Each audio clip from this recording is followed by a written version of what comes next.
best player of the game, Bea De Leon of the Creamline Cool Smashers. Bea, congratulations. The team had to win this match. You were going up a formidable Chocomucho Flying Titan squad. Tell me, how did you cope with the pressure and stay composed?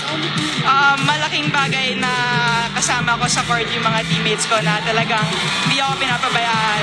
They're really by my side and all throughout, they guided me. So yung confidence ko galing sa kanila, galing sa coaches ko. And of course, as crucial naman this match is, tell me how it felt like going up against your team, the Chocomucho Flying Titans.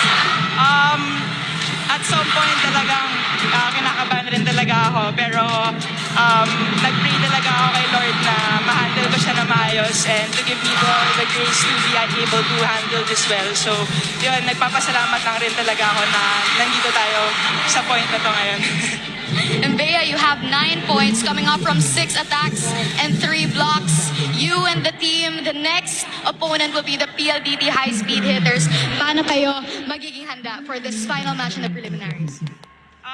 Well, malaking game yun for us.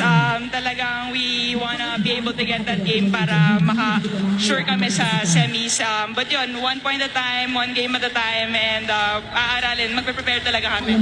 And of course, may mga gusto ka bang batiin ngayon? Go ahead. Yes, hello to my family, my mom and my dad watching. To my wowo, I hope you get well soon. I know you're watching. Also to Sir Alan. Sir, hindi ka pwedeng tumanda. Get well soon, sir.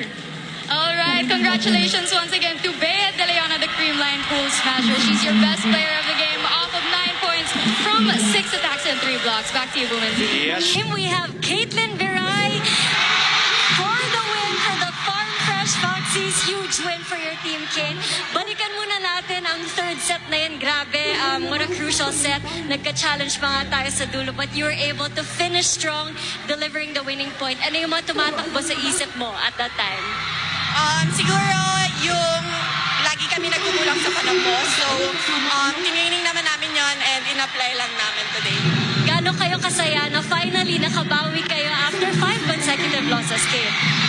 Siyempre masaya. Nakahinga na rin ng medyo maluwag and sana ma-keep namin yung momentum. Sa tingin mo, ano yung nawala at that time na ngayon naging susi sa winning ways ninyo dito sa Farm Fresh? Siguro yung aggressiveness namin and yung teamwork sa loob ng court, yon. Kate, is there anyone you want to thank? All of the fans watching and supporting you here at the Big Dome or your family? Go ahead. Hi sa family ko, Mama, Papa, Clark, I know you're watching. Thank you so much sa lahat ng fans pumunta dito, sumuporta. Thank you so much. And there you have it, our best player of the game, Caitlin